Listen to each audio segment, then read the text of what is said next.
ഈ ഒരു മിനിറ്റിൽ എത്ര ലക്ഷക്കണക്കിന് മെസ്സേജുകളായിരിക്കാം വാട്സാപ്പ് വഴി അയക്കപ്പെട്ടിട്ടുണ്ടാവുക, എത്ര ഐഡിയാസ് ആയിരിക്കാം ഫേസ്ബുക്കിലോ ഇൻസ്റ്റാഗ്രാമിലോ ത്രെഡ്സിലോ വന്നിട്ടുണ്ടാവുക, എത്ര സ്പീച്ചസ് ആയിരിക്കാം യൂട്യൂബിൽ ലോകം കാണുന്നുണ്ടാവുക. അത്രയും റാപ്പിഡായിട്ട് മാറിക്കൊണ്ടിരിക്കുന്ന ഒരു ലോകത്താണ് നമ്മൾ ജീവിക്കുന്നത്. എന്നാൽ കഷ്ടകാലമെന്ന് പറയട്ടെ, ഞാനടക്കം SCERTയിൽ പ്രവർത്തിക്കുന്ന ആളാണ്. ഞങ്ങൾ ഹയർ സെക്കൻഡറിയുടെ സിലബസ് ഉണ്ടാക്കിയിട്ട് പുസ്തകമുണ്ടാക്കുന്നതിനെക്കുറിച്ച് ആലോചിക്കാൻ കഴിഞ്ഞ തിങ്കളാഴ്ചയാണ് ഇരുന്നത്. അപ്പോൾ 13 വർഷമായി കുട്ടികൾ പഠിക്കുന്നത് ഒരേ പുസ്തകമാണ്. 2016 CBSE, ഇന്ത്യയിലെ തന്നെ ഏറ്റവും മികച്ച വിദ്യാഭ്യാസ ബോർഡായിട്ടുള്ള CBSE ഉണ്ടാക്കിയ സിലബസ് മാറ്റം വരുത്തിയത് NEP വന്നപ്പോൾ 2020-ലും, അത് കുറച്ചുകൂടി നന്നായിട്ട് റിവൈസ് ചെയ്തത് 2025-ലുമാണ്. ലോകം സെക്കൻഡുകൾ കൊണ്ട് മാറുമ്പോൾ നമ്മളുടെ സിലബസുകൾ മാറുന്നത് വർഷങ്ങൾ കൊണ്ടാണ്. ഈ ഒരു ഗ്യാപ്പ് തന്നെ നമ്മളുടെ വിദ്യാഭ്യാസ സിസ്റ്റത്തിൻ്റെ പോരായ്മകളിലേക്ക് നമ്മളെ ചൂണ്ടിക്കാണിക്കും. അതിന് വ്യത്യസ്തമായി പുതിയ ഓരോ സമയത്തിനും അനുസൃതമായിരിക്കുന്ന രീതിയിൽ കരിക്കുലം സെറ്റ് ചെയ്യുന്ന ഒരു സ്കൂൾ ഉണ്ടാവുക എന്നത് തന്നെ ഏറെ അഭിമാനമാണ് എന്ന് പറയുന്നത് അതുകൊണ്ടാണ്. മാത്രവുമല്ല, നമ്മളുടെ സ്കൂൾ സിസ്റ്റം ആരംഭിക്കുന്നതിൻ്റെ തുടക്കത്തിൽ അതിനെ വിളിച്ചിരുന്ന പേര് തന്നെ എക്സ്റ്റൻഷൻ ഓഫ് ഹോം എന്നായിരുന്നു. കാരണം ഒരമ്മ മക്കളെ പഠിപ്പിക്കുന്ന, ഒരച്ഛൻ മക്കളെ പഠിപ്പിക്കുന്ന ഒരു കുടുംബം എങ്ങനെയാണ് ഉണ്ടാവേണ്ടത്, അവിടെ ജീവിക്കേണ്ടത് എങ്ങനെയാണ് എന്ന് പഠിക്കുന്നൊരു സിസ്റ്റത്തിൽ നിന്ന് അത് കോംപ്ലക്സായി മാറിയപ്പോൾ, സൊസൈറ്റി കോംപ്ലക്സായി മാറിയപ്പോൾ, ഒരമ്മയ്ക്കോ അച്ഛനോ പഠിപ്പിക്കാൻ കഴിയാത്ത അത്രയും രീതിയിലേക്ക് ലോകം മാറിയപ്പോഴാണ് നമ്മൾ എഡ്യൂക്കേഷൻ സിസ്റ്റം എന്ന് പറയുന്നതിനെക്കുറിച്ച് ആലോചിക്കേണ്ടി വരികയും സ്കൂൾ എന്ന് പറയുന്ന ഒരു കൺസെപ്റ്റിനെ കുറിച്ച് ആലോചിക്കേണ്ടി വരികയും ചെയ്യുന്നു. ആ കോംപ്ലക്സിറ്റി ഹൈ ലെവലിൽ വർദ്ധിച്ചുകൊണ്ടിരിക്കുകയാണ്. പ്രത്യേകിച്ച് ടെക്നോളജിക്കൽ ട്രാൻസിഷൻ, സോഷ്യോളജിക്കൽ ട്രാൻസിഷൻ, ഇതൊക്കെ നടന്നുകൊണ്ടിരിക്കുന്ന ഒരു സമയത്ത് സൊസൈറ്റി കൂടുതൽ കോംപ്ലക്സിറ്റി ആവുകയാണ്. 90s തോന്നുന്നു US ആർമി വൂക്ക പീരീഡ് എന്നായിരുന്നു വിളിച്ചിരുന്നത് തന്നെ. വളരെ റാപ്പിഡായിട്ടുള്ള, അൺസേർട്ടൺ ആയിട്ടുള്ള, ആംബിഗസ് ആയിട്ടുള്ള ചേഞ്ചസ് നടന്നുകൊണ്ടിരിക്കുന്ന ഒരു പീരീഡ്. അതിൻ്റെ പീക്കിലെത്തി നിൽക്കുകയാണ് ഇപ്പം നമ്മൾ. ഈ സമയത്ത് നോർമൽ പാരൻസിന് കുട്ടികളെ എങ്ങനെയാണ് ഈ ഒരു സൊസൈറ്റിക്ക് പര്യാപ്തമായ രീതിയിൽ മാറ്റിയെടുക്കുക എന്നതിനെക്കുറിച്ചുള്ള അറിവില്ല എന്നതാണ് ഇപ്പോൾ നമ്മൾ അനുഭവിച്ചുകൊണ്ടിരിക്കുന്ന പല പ്രശ്നങ്ങളുടെയും അടിസ്ഥാന കാരണം എന്ന് തോന്നുന്നു. നമ്മളുടെ എഡ്യൂക്കേഷൻ സിസ്റ്റം, ഞങ്ങളൊക്കെ പഠിക്കുന്ന കാലത്ത് +2 എന്ന് പറയുന്നതിന് പകരം പ്രീ ഡിഗ്രി ആയിരുന്നു. അത് കോഴിക്കോട് ജില്ലയിൽ 10-12 കോളേജസ് ആകെ ഉണ്ടായിരുന്നുള്ളൂ. എന്നാൽ ഇപ്പോൾ ആ കോളേജുകളിൽ എല്ലായിടത്തും കൂടിയുള്ള അത്രയും എണ്ണം ഒരു സ്കൂളിൽ തന്നെ +2 ആയിട്ടുണ്ടാവാം. അങ്ങനെ എയ്ഡഡ് ഗവൺമെൻറ് മേഖലയിൽ തന്നെ ഏതാണ്ട് കോഴിക്കോട് ജില്ലയിൽ 200ഓളം +2കളുണ്ട്.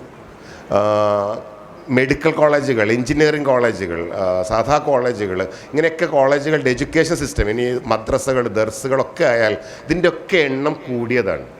അങ്ങനെ വിദ്യാഭ്യാസം കൂടുമ്പോൾ സൊസൈറ്റിയിൽ അതിൻ്റെ പോസിറ്റീവ് ചേഞ്ചസ് കാണണം. പക്ഷേ നമ്മൾ കാണുന്നത് ജസ്റ്റ് ഓപ്പോസിറ്റാണ്. അതിൻ്റെ ഒരു കാരണത്തെക്കുറിച്ചുള്ള ആലോചന ഏതാണ്ട് 1956 നടത്തിയ ഒരാളാണ് ബെഞ്ചമിൻ എസ് ബ്ലൂം എന്ന് പറയുന്ന ആൾ. അദ്ദേഹം പറയുന്നത്, ഒരാൾക്ക് വിദ്യാഭ്യാസം കൊടുക്കേണ്ടത് കോഗ്നിറ്റീവ് ഡൊമൈൻ എന്ന് പറയുന്ന തലച്ചോറിലേക്ക് മാത്രമല്ല, അഫക്റ്റീവ് ഡൊമൈനിലേക്കും സൈക്കോ മോട്ടോർ ഡൊമൈനിലേക്കും കൂടിയായിരിക്കണം എന്നാണ്. അതായത് ബുദ്ധി മാത്രം ഡെവലപ്പ് ചെയ്താൽ മതിയാവില്ല, നല്ല സ്വഭാവവും നല്ല സ്കില്ലും ഡെവലപ്പ് ചെയ്യുന്ന ഒരു സൊസൈറ്റിക്ക് മാത്രമേ ചേഞ്ച് ചെയ്യാൻ പറ്റുള്ളൂ എന്നതാണ്. പക്ഷേ കഷ്ടകാലമെന്ന് പറയട്ടെ, 1956 അദ്ദേഹം അവതരിപ്പിച്ച തീസിസ് ഇപ്പോഴും അത് കാണാതെ പഠിക്കുന്ന, അല്ലെങ്കിൽ കോഗ്നിറ്റീവ് ഡൊമൈനിന് മാത്രം പ്രാധാന്യം കൊടുക്കുന്ന ഒരു എഡ്യൂക്കേഷൻ സിസ്റ്റമാണ് ഇപ്പോഴും നിലനിൽക്കുന്നത് എന്നതാണ് ഫീൽഡിലെ യാഥാർത്ഥ്യം. പക്ഷേ ഈ ഒരു വിദ്യാഭ്യാസ സിസ്റ്റത്തിന് തീർച്ചയായും അധികകാലം നിൽക്കാൻ കഴിയില്ല. അതിൻ്റെ ഒരു മാറ്റം നമ്മളിപ്പോൾ കണ്ടു തുടങ്ങിയിട്ടുണ്ട്. ഇതിനെ നമ്മൾ കുറച്ചുകൂടി ലളിതമായി പറയുമ്പോൾ head based, heart based, hand based എന്ന് പറയാറുണ്ട്. സ്കില്ലിനെ ഹാൻഡിലേക്കും, അഫക്റ്റീവ് ഡൊമൈനെ ഹാർട്ടിലേക്കും, കോഗ്നിറ്റീവ് ഡൊമൈനെ ഹെഡിലേക്കും കൊടുത്താൽ, അങ്ങനെ കൊടുക്കുകയാണ് എങ്കിൽ ഇപ്പോൾ തന്നെ അപ്രത്യക്ഷമായിക്കൊണ്ടിരിക്കുന്ന എല്ലാ ജോബ്സും എടുത്തു നോക്കിയാൽ നമുക്ക് മനസ്സിലാവും, ഹാൻഡ് ബേസ്ഡ് ജോബുകളൊന്നും ഇപ്പോൾ ഇല്ല. എല്ലാം യന്ത്രങ്ങൾ ഏറ്റു തുടങ്ങി. ഡ്രൈവിംഗ് മുതൽ ഗേറ്റ് കീപ്പിംഗ് മുതൽ കിച്ചൺ, അങ്ങനെ എല്ലാ കാര്യവും. നമ്മൾ അടിച്ചു വാരുന്ന യന്ത്രം വന്നു, അലക്കുന്ന യന്ത്രത്തിൽ നിന്ന് പാത്രം കഴുകുന്ന യന്ത്രത്തിലേക്ക് മാറി, പ്രിപ്പയർ ചെയ്യുന്ന യന്ത്രത്തിലേക്ക് വന്നു.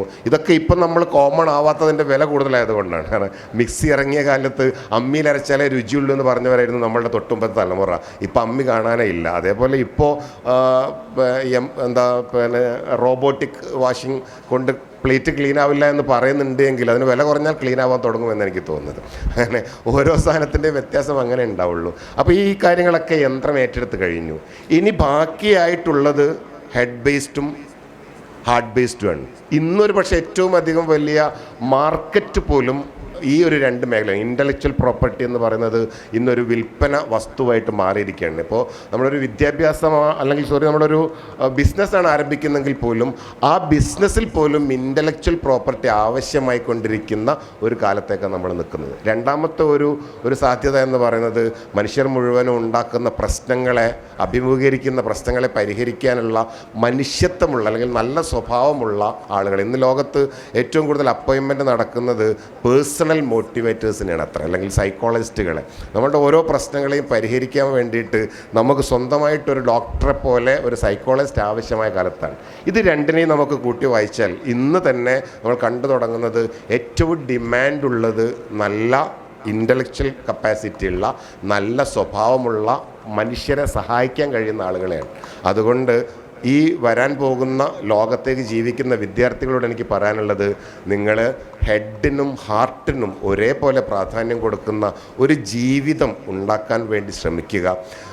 സമ്പത്ത് എന്ന് പറയുന്നത് ഇനി വരാൻ പോകുന്ന കാലത്ത് നമ്മുടെ കറൻസി ഡെവലപ്പ് ചെയ്യുന്ന മണി ആയിരിക്കില്ല സമ്പത്ത് എന്ന് പറയുന്നത്. തീർച്ചയായും അത് ബുദ്ധിയായിരിക്കും, അല്ലെങ്കിൽ എഡ്യൂക്കേഷൻ ആയിരിക്കും. കാരണം ഇപ്പോൾ തന്നെ ഏറ്റവും അധികം ഡിമാൻഡുള്ളത് ഇന്നൊവേറ്റീവ്, ക്രിയേറ്റീവ് ആൻഡ് ക്രിട്ടിക്കൽ തിങ്കേഴ്സിനാണ്. ഇതുണ്ടാക്കുന്ന എഡ്യൂക്കേഷനിലേക്കാണ് നമ്മൾ പോവേണ്ടത്. പണം ഉണ്ടാക്കുന്ന എഡ്യൂക്കേഷനിലേക്ക് പോവേണ്ട കാലം അവസാനിച്ചു. കാരണം ഭാവിയിൽ ഏറ്റവും കുറച്ച് നമുക്ക് മതിയാവുക പണമായിരിക്കും അത്രേ. ഞങ്ങളുടെയൊക്കെ കുട്ടിക്കാലത്ത് എൻ്റെ ഉപ്പയൊക്കെ വിചാരിച്ചത് എനിക്ക് ജീവിക്കാൻ വേണ്ടത് തേങ്ങയായിരുന്നു എന്നായിരുന്നു. അന്ന് എല്ലാവരും ചോദിക്കുക, നിങ്ങളൊക്കെ എന്ത് തേങ്ങയാണ് മക്കൾക്ക് ഉണ്ടാക്കിയത് എന്നായിരുന്നു. പക്ഷേ എൻ്റെ ഉപ്പ ഉണ്ടാക്കിയ തേങ്ങ കൊണ്ട് എനിക്കിന്ന് ജീവിക്കാൻ പറ്റുന്നില്ല. അതുകൊണ്ട് ഉപ്പമാരോടും ഉമ്മമാരോടും എനിക്ക് പറയാനുള്ളത്, മക്കൾക്ക് വേണ്ടി ബിൽഡിംഗ് ഉണ്ടാക്കുകയല്ല വേണ്ടത്, എഡ്യൂക്കേഷൻ സമ്പാദിക്കുകയാണ് വേണ്ടത്. ആ എഡ്യൂക്കേഷൻ കൊണ്ട് അവർക്ക് ജീവിക്കാൻ കഴിയുമെന്നാണ്.